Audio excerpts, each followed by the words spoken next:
Should I start, Jim?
Greetings, everybody. Welcome to the February 19th, 2020 meeting of the Traffic and Transportation Advisory Commission.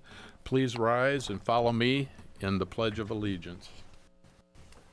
I pledge the allegiance to the flag of the United States of America and to the republic for which it stands, one nation, under God, indivisible, with liberty and justice for all.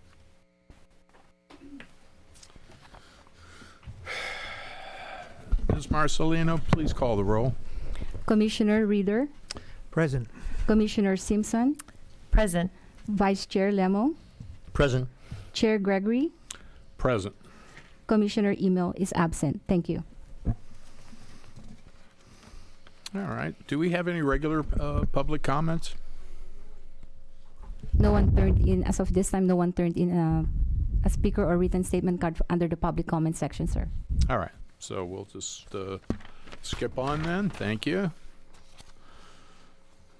Let's see. Summary notes then. Anybody have any questions regarding the summary notes from the October 16th? Wow, that was forever ago. Last year. Wow. Anybody have any comments on that? No? All right. I don't think we have any comments. Do we need to show hands? No? We're good then. All right, thank you. All right, then we're going to move right on to the engineer report. And Jim Mashiko, are you giving that? Yes, I'll be giving that report. All right. Yes, thank you, Chair Gregory. This is a petition request for the installation of speed humps on Columbia Road between Moore Park Road and Sidley Street. And we have a monitor over on the far wall that shows a map right now that of this road segment we're looking at. It's the segment is shown in orange. It's a half-mile length of roadway with a speed limit of 25 miles an hour, and there's about 53 homes taking frontage along the street. Here's a photograph of Columbia Road. Here's a typical cross-section. This is taken at about the midpoint of the street looking west. And you can see the road has good visibility, gentle road curvature. The grade is relatively flat. And you can see the street has street lights and sidewalks. This is another view further west, about 2/3 of the way in. At this point, the road alignment changes from east-west to north-south. We have centerline striping in the street at this curve to guide motorists through the turn so they stay on their half of the road. And then once you get past the curve, the road heads north. Here's a view taken at Triangle Road. And at this point, the grade of the road can get up to as much as 5%. So to give a little bit of background on this request, we did receive a petition in September of last year. It had a high petition rate. 85% of the residents fronting the road signed the petition requesting speed humps be installed on Columbia. So in October, we conducted traffic counts at 2 points along the street. And that data, the findings and recommendation is summarized in your staff report. Prior to this meeting, we did notify about 230 residents within the neighborhood. Here's a map that shows the notification zone in blue. Columbia Road is highlighted in yellow. We felt that this would probably have a lot of interest within the neighborhood, specifically residents from the side streets. We felt that they should know that this request was made and it was going to be considered by the Traffic Commission. So for the city to make a recommendation for a street to qualify for speed humps, it must meet the city's speed hump guidelines. It's stated in Resolution 2009-45. There's 9 key criteria, but for this presentation, I'm going to focus on the 4 key ones that we generally focus on. There's a petition rate, traffic volume requirement, speed requirement, and residential street requirement. Columbia Road meets 2 of these 4 key criteria and met the petition rate, the residential street requirement. but it did not meet the traffic volume requirement, nor did it meet the speed requirement. The traffic volume requires that 2,000 vehicles per day be on the street. Our measurements show that the traffic volume at the highest point was about 1,100 vehicles per day. The speed component was very close to meeting the guideline. 75% of the vehicles must exceed a speed of 25 miles an hour. For our measurements, we found that 71% exceed 25 miles an hour. We also want to share a couple other pieces of data that are not part of the speed hump guidelines. There's the prevailing speed on the road, which we also refer to as the 85th percentile speed. Prevailing speed is about 33 miles per hour, which was found at both points that we measured or took measurements. And this speed of 33 is pretty typical of most residential streets, so Columbia Road is not any higher or slower than any other residential street in the city. We also took a look at the collision history over a 4.5-year period. We found that there were 4 collisions reported to the police department. One did have speed as a primary factor, which probably would have been correctable with speed humps. The other 3 were not considered correctable with speed humps. One thing I do want to point out is that a number of years ago, the city did change its practice to install speed cushions instead of speed humps, mainly due to the fact that speed cushions are easier on response times for emergency vehicles. And here's a photograph taken of a speed cushion in Newbury Park. And as you can see, there's open slots in the street that allow an emergency vehicle to pass through and still maintain its speed of 25 miles an hour. And these 3-inch high speed cushions are able to maintain a speed of about 25 miles an hour on a street. And one of the main benefits of the speed cushion is that it does reduce traffic diversion to other streets compared to speed humps. Now, if Columbia Road was approved for the installation of speed humps, here's a schematic diagram showing the placement of 7 speed cushions placed about 300 to 400 feet apart along the street.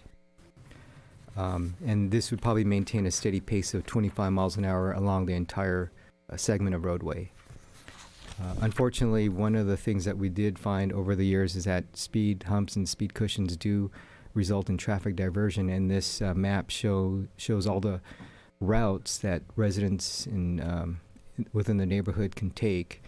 And if you take any one of these 3 routes, either using Sidley, Kevin, or Triangle, you would probably be able to avoid most of the speed cushions on Columbia Road.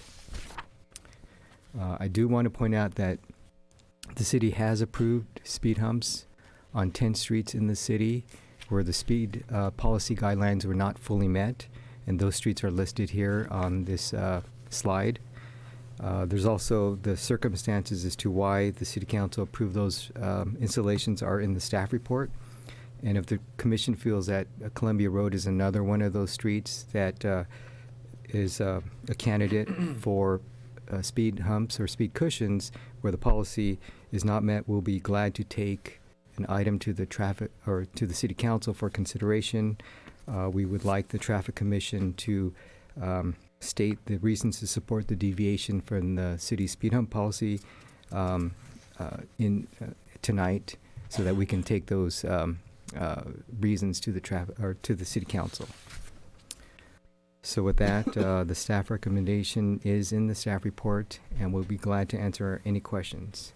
One last thing I do want to point out, I did pass out prior to the meeting 8 emails and letters that we received from members of the public who could not show up tonight. From those 8, 2 were in support of speed humps.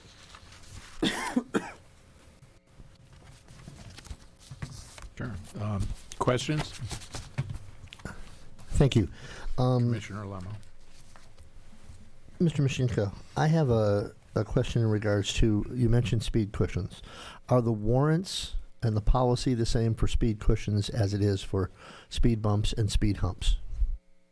Yes, that's correct. Basically, speed humps and speed cushions we treat the same.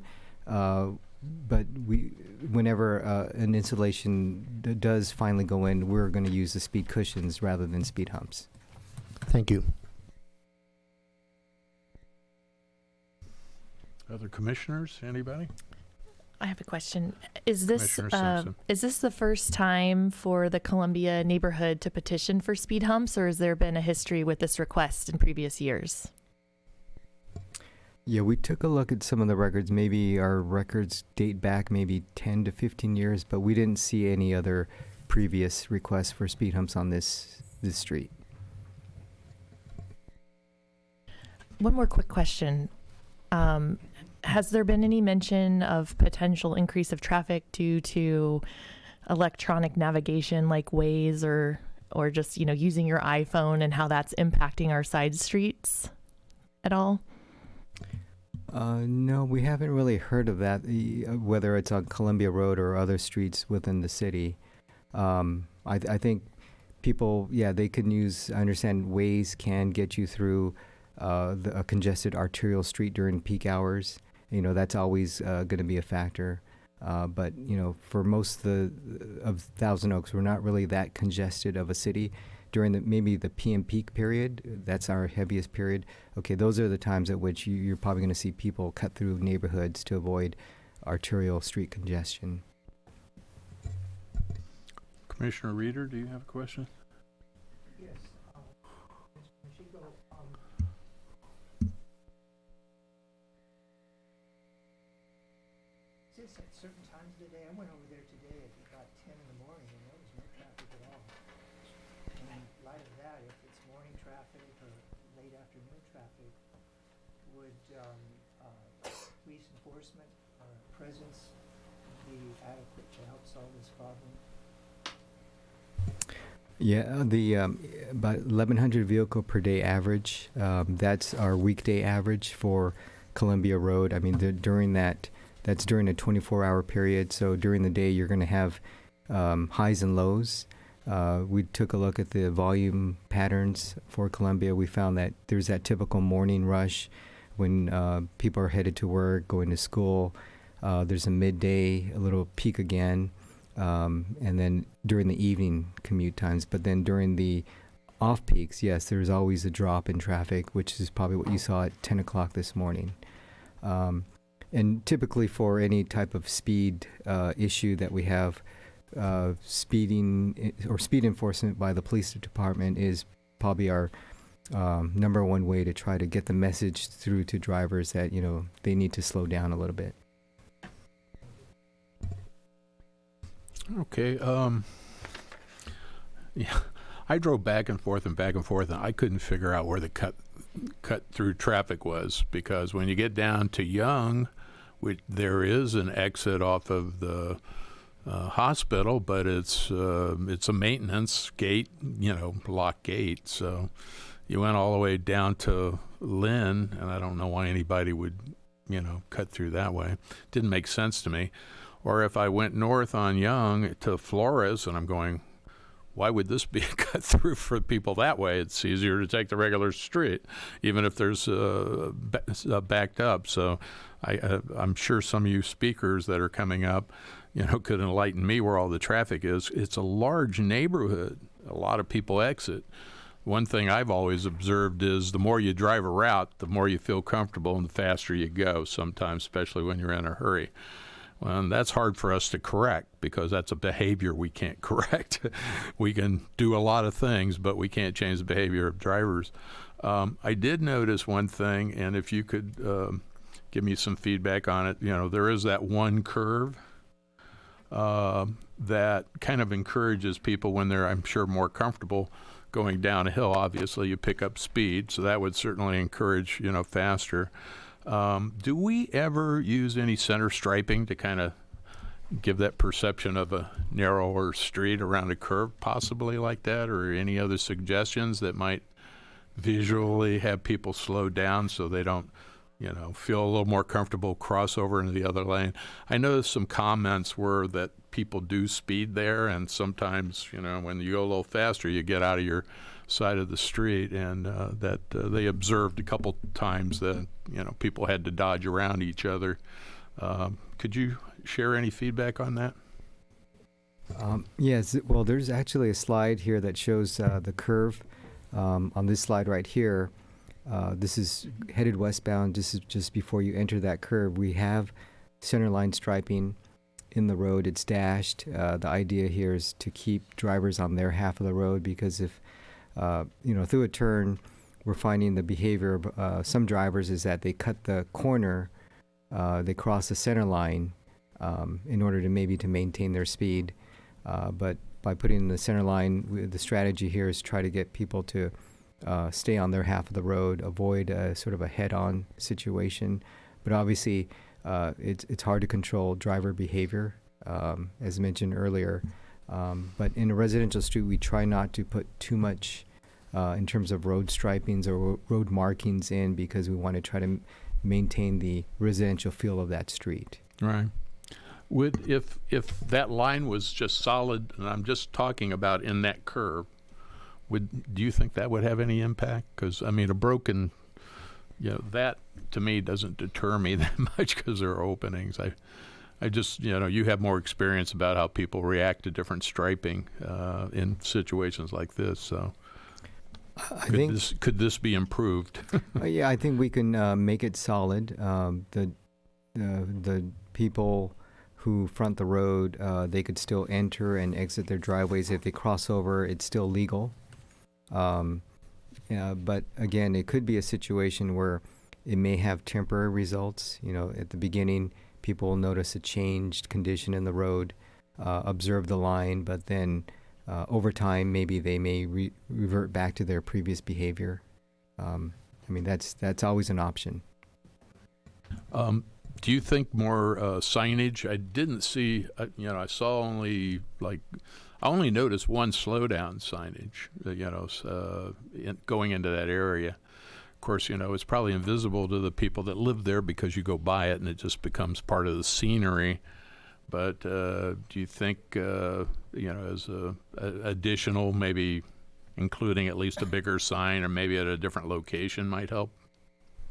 Yeah, we could always try putting in additional signs. I know we do have a 25 mile per hour sign as you come off Moore Park Road, because that's typically what we do if there's a residential street. We try to place a 25 mile per hour sign right after you enter a higher speed roadway to tell people and remind them that they've entered a residential zone. I don't think we have one posted on the other end down by Sidley, because they're already in a residential zone to begin with. So, that's always a possibility to place one there. But the challenge, again, would be to determine the best placement so that it's maybe not immediately in front of someone's house. We could do a field check to see where the best places would be. Okay. And one of the reasons why I'm kind of throwing up some of these suggestions are we have put in speed humps where all the warrants weren't met, but with those exceptions, you don't have a single one. Okay, you're not near a school, you have sidewalks, you have good lighting. There's nothing we can hang a hat on and say, oh, there's an exception here. And warrants are there for a reason. If we get outside the purview of putting stuff, the city, has a liability exposure. Like we put a stop sign where it shouldn't be. Somebody blows through it, kills somebody. Guess who gets sued? The city, because the stop sign shouldn't have been there. So, there are exceptions, line of sight, all kinds of things. We look at all these.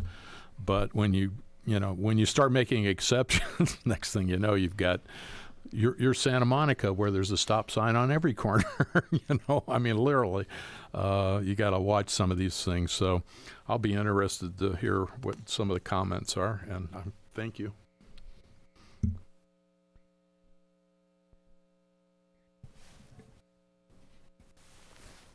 Okay, Commissioner Lemo. Yeah, just one more quick question, and if this isn't the proper time, let me know. But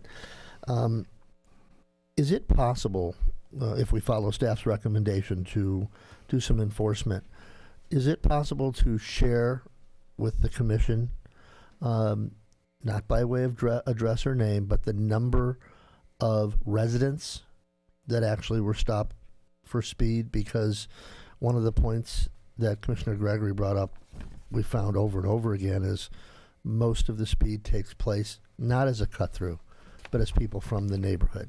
And I would like to just know if that bears out here too, should we follow staff's recommendation. Thank you. Okay, I just want to clarify, is this something where if we did enforcement, you'd like to know the results of who the speeders were, whether they were from within the neighborhood or maybe outside the neighborhood? That's right, but when I'm saying who, very, very anonymous who. 6 were residents, 6 were from outside of the street. Just to see if that, what we've seen in every other situation, bears out here as well. I don't know if that's possible or not, but I'd like to know it. Yeah, I think we may need Sergeant Patterson to provide input whether or not we can research. Thank you. All right. Ms. Marcello, would Yes. you like to... Anyone wishing to address the commission on this agenda item may do so by filling out a speaker card or written statement card. As of this time, 5 individuals have submitted speaker cards and 2 submitted written statement cards. Speakers are allowed 3 minutes. Thank you. I'll do those a second. All right. This will be the public comment section of agenda item number 6. And the first speaker card is Clayton Blakeney. And please state your name and city of residence for the record. You could use that top one up there if it's easier. Is that on? Hold 1 sec. Where are we supposed to tap? Yeah, the little push button down Yeah. at the bottom. Okay. My name's Clay Blakeney, and I live in Thousand Oaks. I'm the lead petitioner on the petition. I live at 230 West Columbia. It's kind of right in the middle of the streets we're talking about, in between Moore Park and Sidley. The cut through you're asking about is Triangle Street, and what it does, it gets you around Moore Park and Jan's. That's a pretty busy intersection if you go through there, especially when school's about to start, or any time after like 3 o'clock. So that's where we're seeing a lot of the traffic, or that's where we're thinking a lot of the traffic is coming from. I was really surprised on how low the numbers were as far as how many people are going through there, and also the speed. Where I'm at, I'm right in the middle. I see cars do about 40, and I know they're doing about 40 because I just moved out from West LA, and we did a similar thing out there. It's kind of a wide street. It's not wide enough. And the pictures don't quite do it justice. I took a video, I don't know if you guys want to see it or not, of me driving up, especially that one winding cord. You go up and you go around. You really don't see much coming around. The stripes do help, but also by my house, you don't see how close people cut through. It kind of makes a little snake right before you get to Moore Park. People hit that doing about 40 on their phones, and they definitely go all the way across. I see it time and time again. My neighbors right here live right where we are. They see it all day long, and I really was surprised how low the numbers were. I also thought that where they put the speed humps, anywhere from 4 to 6 houses right there are not going to be able to hit. They're going to slow that average down as far as how fast the cars are going. There's no way they can pull into their driveways doing 30 miles an hour. They can't pull out and hit 30 miles an hour before they hit the hump. So I felt like, I don't know if there's leadway that is given to those averages or not. But we're at 71. I thought we were pretty close. If it was 40%, I wouldn't be here tonight. But I thought we were real close. And again, we're trying to be proactive instead of reactive and come back and say a year from now, hey, we were close last time, we hit it. That's the biggest thing I think that we see. I have 3 small children. I don't let them play in the front yard. I don't let them get in the mail, because if they step out 2 feet from my mailbox, they may get hit. Those are the real reasons why I'm here. I also had some other things I was going to look at. First of all, I want to thank you for considering the speed humps. I want to thank Jim Machiko for all the information. He's been great about helping me get through this process. So thank you, Jim. The high number of 85%. So a lot of people on the street want them. There were 5 people who said no. 2 people I couldn't get a hold of. Some people don't actually live on they own the house, but a couple of people don't live there. So it was hard to get those petitions. of the 1,000 cars that go there on average, on one part, there's another 600 that go at the bottom. I don't know if they're all going through at the same time, if they're cutting through on Triangle, or where they're going. 3 minutes? Okay. Sorry about that.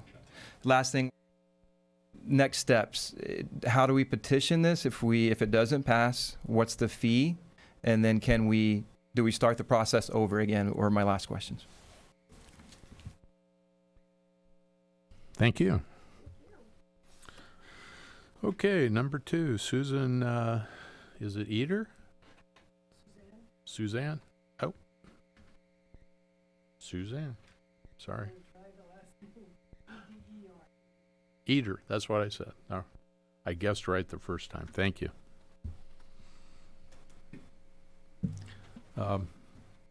Name and city, please. Okay, I've lived on Columbia since 1966. I'm guessing I've been there longer than anybody else in the room. I raised 4 children on that street. My daughter has raised 4 children in that same neighborhood. We taught our kids how and where and when it was safe to cross. Speed is not the only danger on our street. People who get out of their cars leave the car side or the street side doors open and leave their cars, causing the drivers going up the street to move into the ongoing traffic in order to pass, is frequent. It's happened to me many, many times. I didn't allow my kids to play in the front yard. They played in the backyard. Our yards are big enough there to do that. The most dangerous place on that street is the corner of Triangle and Columbia. It is a completely blind intersection. I can't see where speed bumps are going to be cost effective. I can't see where they're going to change the blind intersection. They're not going to close car doors, and they're not going to make our lives more comfortable by bouncing over them. I can see how speed bumps will send more traffic down Burleson, Kevin, Sidley, Jantz, Triangle, and Hendricks and Young to avoid the bumps. So I can see more traffic on those streets, and I, for one, will use either Triangle or Kevin. I can see the speed bumps give kids a place to jump their skateboards. I can see them, another place for them to do burnouts on their vehicles, and I can see them making parking difficult. Some solutions might be an officer at Triangle and Columbia on a random basis given tickets.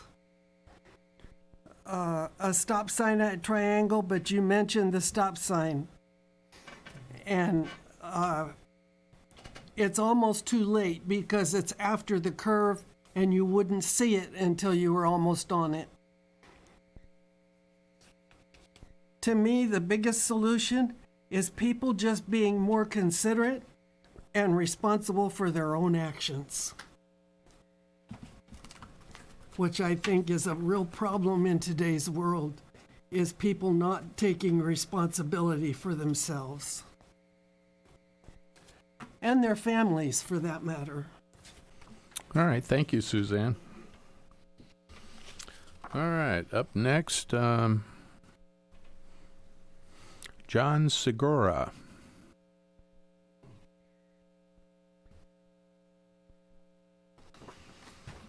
Good evening, everyone. John Segura. I'm a resident of Thousand Oaks. I've lived on Columbia almost 20 years. And you're a hard act to follow, I have to say. Yeah, we just want a solution. I raised my 2 kids there, and I've, just before this petition began, I was talking to Clay, and, there was somebody cutting through our neighborhood. And, when I pull out of my driveway, I look to the left because I was face down. And, he was just coming over Moore Park, just coming onto our street, and he just picked up speed. So about the time I came out, he's honking the horn, getting all belligerent with me. So I don't know, maybe I would like to find a solution. I don't know if this is going to cost the city a lot of money. It probably wouldn't hurt to put these speed bumps in so that, you know, we could have our kids play on the street. I don't know if that'll ever happen. It would be nice. My kids are grown now. I have a grandson living with me. It would be nice that they could play in the front, but there's other reasons why you probably wouldn't want them to play in the front. I've lost several animals on the street as well. Can you guys hear me okay? Yeah. You know. So anyways, I'm for the speed bumps to slow people down, because my bedroom faces the street and I hear them going by, and it, you know, you could tell somebody is doing the speed limit versus someone who isn't, and there's a lot of people just way over the speed limit, and it's probably because we do have a wide street as well. That's all I have. Thanks.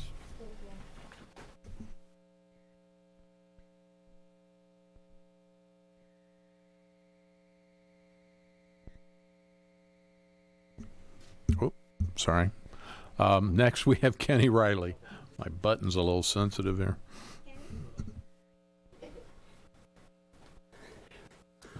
So my name's Kenny Riley, from Thousand Oaks. I live at 391 Columbia Road, which is about 3 or 4 houses in, just west of Moore Park Road. And I've lived there for about a year. I have 2 young children, 9 and 11. And bottom line for me is I feel like we just need a solution. One thing that I really just learned in the last year is people fly down my street. I've worked at my neighbor's house in the middle of the day, and people went just as fast. Even a high frequency of cars, call it 11, 12, 1 o'clock in the afternoon, they're still racing down my street. If I had to cross the street, like your head's on a swivel, because one thing that's also unique with our section of street, from Clay's house to my house, you come up the hill and there's a bend, and then it kind of curves. So when I walk across the street, if I look right and then I look left, I don't see any cars, I could be in the middle of the street and somebody somehow is right there. And it's because of speed, and it's just a weird street with angles. So somebody said something about in the middle of the day there were no cars there. Well, we live there, and I've noticed it being there all day long. The other thing is people do cut corners. So a lot of people do park their cars on the curb line. Fortunately, when they're parked there, nobody hits them. But in the middle of the day, I've seen people cut corners, almost even hit a curb. So I wouldn't be surprised if people hit trash cans, or there's a lot of rear enders into parked cars. Quick story, my wife was pulling out of the driveway one day, and she looked right, looked left, pulled out, and as she turned straight to go down the street, somebody was right on her rear end, and they were honking their horn at her. And she was paying attention, looked right, looked left, right and left, and he passed her up after honking. So, my opinion would be there are people maybe that live on our street or in our neighborhood that speed, but I don't think that's the majority of them. It is a cut through, and I can guarantee that because I hear people talk about it being a cut through to go from Moore Park to Lynn, whether it be cutting over to Jan's by Lorena or whatnot, but it is a cut through, and just because there's fewer lights. So last thing I'll say is my children, I do have them play in the front yard. I mean, in the backyard. I would prefer them play in the front yard and have a good neighborhood experience. But unfortunately, they can't. But I am raising them to be proactive, learn how to look both ways before they cross the street. And but accidents do happen. And like Clay said, I would prefer the city to be proactive and not reactive. So somebody gets critically injured or heaven forbid killed, then we're all going to be in the same room, and it's going to be a different circumstance. So I like to live proactively, and I would appreciate it if you guys would really consider whatever the best solution is. And I think it would be more than having our police officers, which we appreciate, but I think it would be something more that is needed to make them slow down. So I thank you for your time. All right, stay up there for a second, and Yes, sir. I have a question for you. I'm sorry, I should have. As the cut-through goes, what direction generally are they traveling? Well, I'll tell you one instance. My father-in-law found the house that I live in because 30 years ago, he lives in the Wildwood Track, and I don't know exactly how, but he was coming through Moore Park Road, cut down Columbia to go to Lynn Road. So that would be heading, I guess, west. I West. believe. Yeah, that would be west. So I guarantee you 30 years ago he did that. Me personally, I live there, so I don't use it as a cut through. But I guarantee people use that as a cut through going that direction. If they're using it that direction, they're trying to miss the same lights because the lights are very long there. You know, at Moore Park Road and Columbia Road. I know, I mean, we all drive around this city and we see things all the time when we bring them up. The intersection of Jans and Lynn and the intersection of Moore Park and Lynn are very busy at times of the day. Is that kind of the time frame then that the people are, because they don't want to stand, you know, in 3 lights to get up and make a turn or whatever? That could be. I don't know for sure, but I do know that any part of the day, unless it's like 4 in the morning, I've noticed people just speeding through. Right. So I don't know for sure what time, sir. Okay. School time's the worst, probably. I'm sorry, we can't take any questions because we have to have you on records, but, I was just gonna add something to what he just said. Okay, right. Unfortunately, we just can't. It's the rule. Okay, and we're always working on those intersections. I just want you to know, so we get a better picture of the problem for our tools. Any other questions? All right. I thank you then. That's it. All right, well, thank you. All right. We're down to our last card, Patty Cunningham.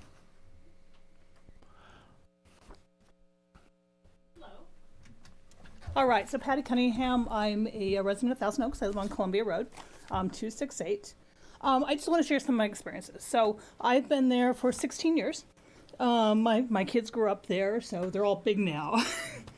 But the issue on Columbia has been there a long time. And by the way, there was a prior effort to try to get speed bumps on the street. So and that happened at roughly the time that I moved in. The problem with Columbia, it's not the total number of cars, it's the cars per hour. Because there's certain times where there's just many, many more cars. And the other issue has to do with speed. It's not how many cars are over the speed limit, it's how fast they're going. I think everybody's kind of said that. The cut through again, Jant's Triangle to Columbia. I see it people who are going east on Jant's Road, they cut through so they can go to the high school. And it happens in the morning a lot. So we have 2 schools that are around us. We have the high school where they cut through. We also have St. Pascal's, which is at the end of the street. All right, so experiences. The first one is I pull out of my driveway in the morning and I look both ways, and by the time I'm out, somebody is on my butt. Literally. I mean, they're right there because they've sped down the street. On multiple occasions, I've had people pass me on my street, which unbelievable. And they're just screaming. When my kids were little, I had a policeman sit in my driveway. I called them up and said, please come out. These guys are going way too fast.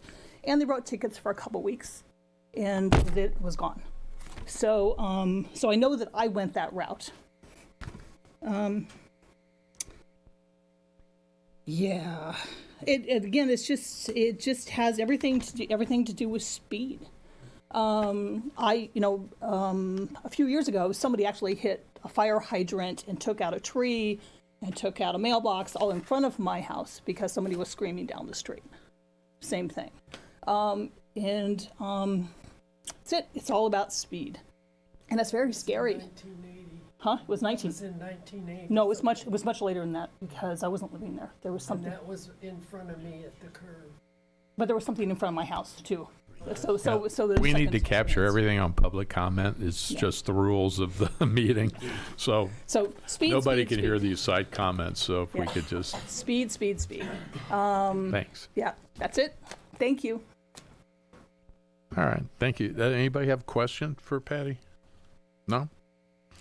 All right, then that's all our public comment. We do have some cards, though, that they're just written for it. I have one about the prior speed humps. Nobody marked in favor or opposed, but the fact that it was, 10, 20 years ago, it had to be closer to 20 because I've been here for 15, and no, we didn't do that. And I have a lot of cards with some good information, but I'm just going to count them up. And basically, I have 4 more in favor. Okay. Just so you know, we had 8 emailed that came in, as Jim had said. 6 were not in favor of it. Those tended to be the people that lived there for 30 years, okay? And 2 were for it, obviously for the... Oh, and they also mentioned, the high speeds and danger of backing out of their driveway and those kind of things, which kind of go with that. Parked cars are always a problem, so, because of line of sight visibility and that kind of thing. So, with that conclusion, we're going to find out if staff has any further comments about what was said. So, Jim? Yes, thank you. We do have some comments to make based on some of the questions or comments that were said by the speakers. One of the questions had to do with appeal process or a fee involved. We do have a process for that. I believe they go through the city clerk's office. The appeal fee is about $1,440, and I think there's maybe a 7-day window in order for them to file that appeal from today. There was also discussion about... Wait, Jim? And they appeal to what body? Oh, and then that appeal goes to our city council. Thank you. There was also question about the locations of the machines. One measurement showed a volume of about 1,100 vehicles per day, and another one had a volume measurement about 600 vehicles per day. The first measurement was taken along a straight section near the midpoint of Columbia Road. We felt that was probably going to be the highest point at which speeds would be measured, so we picked that point. And then we picked the other one off to the west where we have that grade. It was just past Triangle Street, just north of Triangle. So in terms of traffic volume, a residential street is designed for carrying up to 2,500 vehicles per day. So the volume of traffic on Columbia Road is 1,100. So we're not near, the halfway of what that road can carry. In years past, the streets that typically qualify for the speed hump guidelines are going to be those streets that are approaching that capacity of the roadway, 2,000, 2,500 vehicles per day. Columbia Road does not meet those numbers. One thing to think about is if people are using Columbia as a shortcut, if they do take, compared to Jans, if they stay on Jans, once you get past Moore Park Road to Lynn Road, there's no signals in between that road segment. There's no multi-way stop, so you'll continue from Lynn to Jans at a speed of, posted speed is 35 miles an hour. The only time you're really going to come to a stop is either at Moore Park Road and then again at Lynn Road. So it all depends. Does that driver want to feel that they can reduce their travel time by cutting through the neighborhood, or will they maintain their travel time if they stay on Jans Road? So it all depends. I'm sure during the peak periods, that's when you're going to get your shortcutters. But based on the volume of the traffic that we measured, this does not indicate there's a high number of traffic cutting through the neighborhood.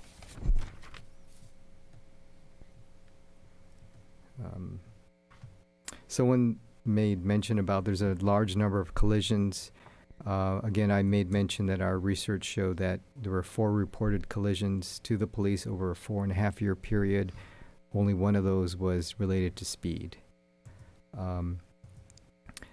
The comment, or there was a comment made about the curves on the road. One thing that by having a little bit of road curvature, that sort of does have a traffic calming effect versus a road that's straight. If the road is straight, those are the roads that we typically get more complaints on because, the driver can see further down the road. They line of sight is much better. They can see that they can maintain their speed because there's no impediment. But if there's a curve, you're not really sure if there's an impediment around that curve. So our curves are used to try to as a traffic calming device. And I think that's pretty much the comments I have at this point. All right. Any commissioner questions further for staff? So for me, what made me consider things a little bit differently is just the striping on the road, because to me that signals there's an issue and that was a first line approach to addressing the concern from the community.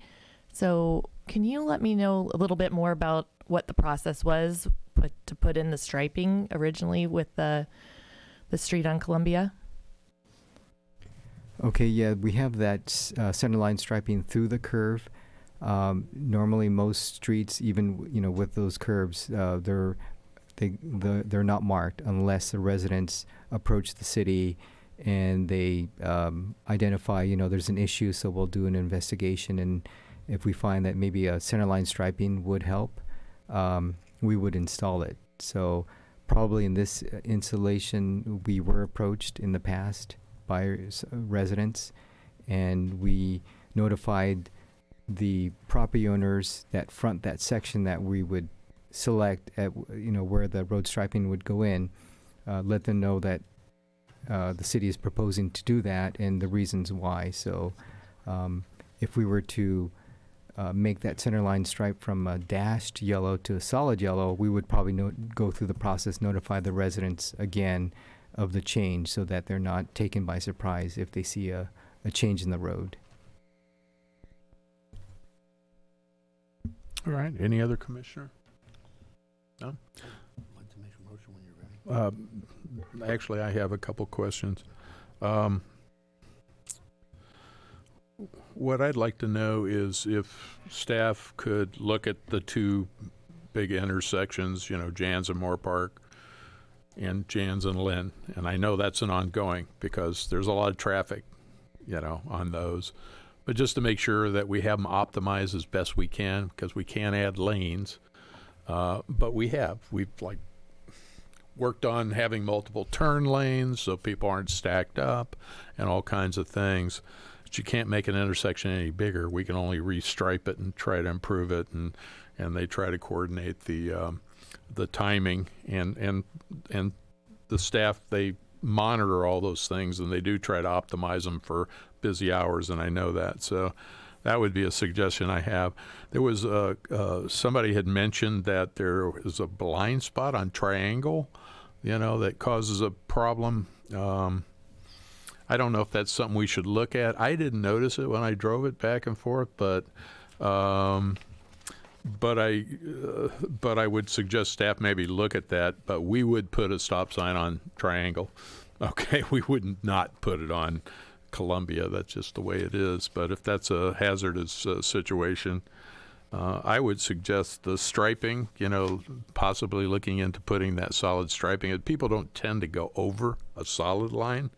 I mean, it's not they can't, but the faster you drive, the more you try to drive down the middle. I think that's fairly standard. And the more you feel narrowed and constricted, the slower, because there are parked cars at different times, and that never gives me a secure feeling. I would look at some additional signage, just to, I don't know, do we ever put up, child at play or anything like that? I see residents do that. They do that in my neighborhood. And it is effective. It is. They put their own up, and it's more effective when they do put those out to kind of say, my kids are out there, because the more you drive by a sign, the less you pay attention to it. We could put all the signage you'd ever want in your neighborhood, and you'd be calling us up to take it down. So we try not to get too crazy on that, but maybe some other speed, larger, maybe in a different location, speed signs and all that. Because, when I look at this whole situation, I just can't find an exception. You guys are so far away, and I know you have a problem. And if you don't get what you want today, I'm going to encourage that we're going to keep an eye on this, all right? And keep looking for solutions. And we've had neighborhoods come here for a couple years until we finally worked out something that worked, all right? We got enough information. We tried some things.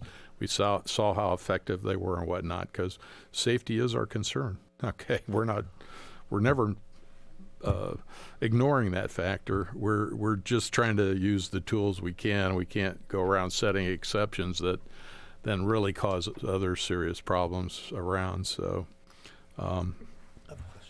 okay, Commissioner Lemma. Thank you. I have a question. I want to make sure I understood something that you said. You briefly spoke about a stop sign, and I'm looking here and wondering, is there a right-of-way issue at Triangle? Because, how can I best say this?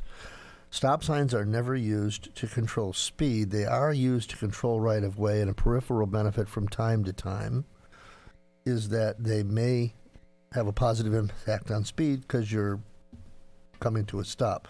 Is that what you were pointing out there, that is a four-way, so that a stop sign would in fact denote right-of-way? Is that what you're suggesting?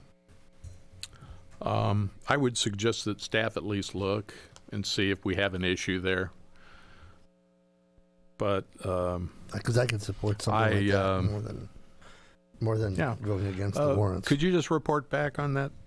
To see if we have an issue. Where Triangle and Columbia are. I wasn't aware of it, but if it does exist and people are speeding, that could be a situation. But what the solution is generally making sure that people on Triangle don't do a running California stop to get in front of the traffic. Okay, so putting in a four-way there would be even harder warrants than getting speed humps, probably. Okay. Possibly.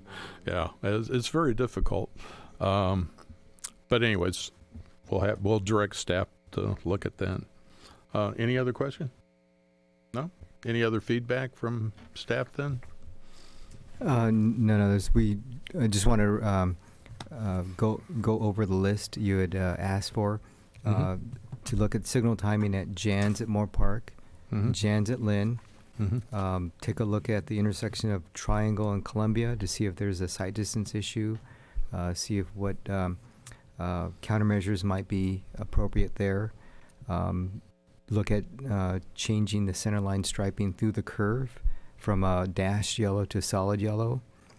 And then take a look at additional signage, maybe additional speed limit signs to be added through the neighborhood. And we can take a look at adding pavement markings, the 25 pavement markings to supplement the signs as well. Okay. That's a good starting point. And then we can see if it has, that would be my suggestion. And we can see if it impacts anything. And if not, please come back. We'll listen to you. We will. Okay. In the meantime, do we have a motion then? Yes, I would like to make a motion that we follow staff's recommendation, and that is recommendation number 2, that the most viable solution is to request additional police enforcement of the speed limit. It says here during morning and evening commute. I suggest maybe random times and of course peak school periods. Sort of see if you can surprise some folks. Use of the portable radar feedback, that works very, very well. That also kind of preps people not to complain too much when they get stopped by the police. And then understand that at this time, traffic conditions do not support installation of speed humps, and that's my motion. All right. Can we take a roll on that? Commissioner Reader, Yes. Commissioner Simpson, No. Vice Chair Lemo, Yes. Chair Gregory. Yes, with the stipulation of those things that I, Motion carries 3-0. Oh, I'm sorry, 3-1. The Traffic Commission makes recommendations to the City Council, and interested parties may attend the City Council meeting and speak either for or against the recommendation of the Traffic Commission. Any person wishing to appeal a decision of the Traffic Commission shall file a written appeal and pay an appeal fee with the City Clerk's Department within 10 calendar days of this decision. The matter will be referred to the City Council at the earliest reasonable and available date. The appeal fee will be refunded only if the City Council overturns the Traffic Commission's decision.